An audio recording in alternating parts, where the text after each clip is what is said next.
पाठ 5वा मुंग्यांच्या जगात. लेखक प्रकाश किसन नवाळे.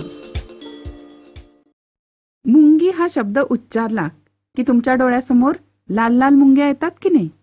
साखरेवर ताव मारणाऱ्या मुंग्या, कडकडून चावणाऱ्या मुंग्या. हो हो, अगदी खरंय. भारतात मुंग्यांच्या सुमारे 1000 जाती आढळतात. कीटक वर्गामध्ये सर्वात जास्त उद्योगी, कष्टाळू, शिस्तप्रिय आणि हुशार म्हणून मुंग्यांचा प्रथम क्रमांक आहे. एका वसाहतीमध्ये म्हणजेच राहण्याच्या ठिकाणी लाखोच्या संख्येने मुंग्या राहतात. प्रत्येक वसाहतीमध्ये अनेक कामकरी मुंग्या, एक किंवा काही राणी मुंग्या आणि काही नर मुंग्या असतात.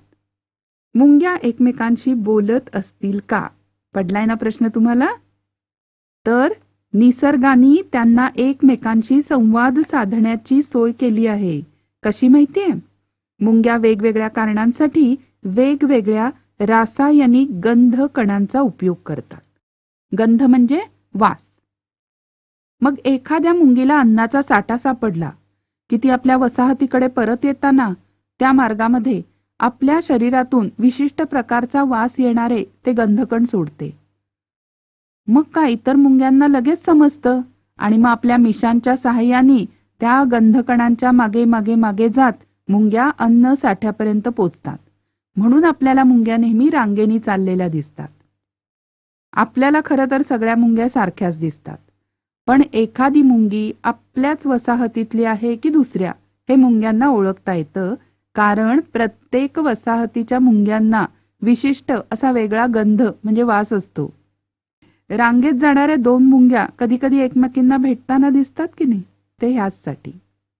एखादं संकट आलं की मुंग्या वेगळ्या प्रकारचे गंधकण बाहेर सोडतात. मग इतर मुंग्या त्या मुंगीच्या मदतीसाठी येतात. कधी कधी सावधानतेचा इशारा देणारे गंधकण हवेत सोडतात.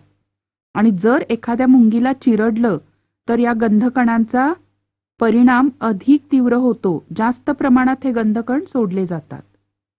संदेश पोहोचवण्याच्या दृष्टीने मुंग्या आपल्या शरीराचा पृष्ठभाग सुद्धा घासतात आणि त्यातून येणाऱ्या आवाजाच्या सहाय्याने त्या आपल्या वसाहतीमधील इतरांना संदेश देतात. स्वतःच्या किंवा वसाहतीच्या संरक्षणासाठी काही मुंग्या कडकडून चावा घेतात. काही मुंग्या विषारी दंश करतात तर काही विशिष्ट अंमलाचा फवारा शत्रूवर सोडतात. काही जातीच्या मुंग्यांना दंश करण्यासाठी सुईसारखी योजना असते. मग त्यांनी दंश केला की त्या दुसऱ्या प्राण्याच्या शरीरात विष सोडलं जातं. त्यामुळे तो प्राणी मरत नाही, पण त्याला खूप वेळ आग आग आग आग होत राहते. अशा या उद्योगप्रिय, शिस्तबद्ध आणि सामाजिक जीवन जगणाऱ्या मुंग्यांकडून आपल्याला खूप काही शिकता येण्यासारखं आहे.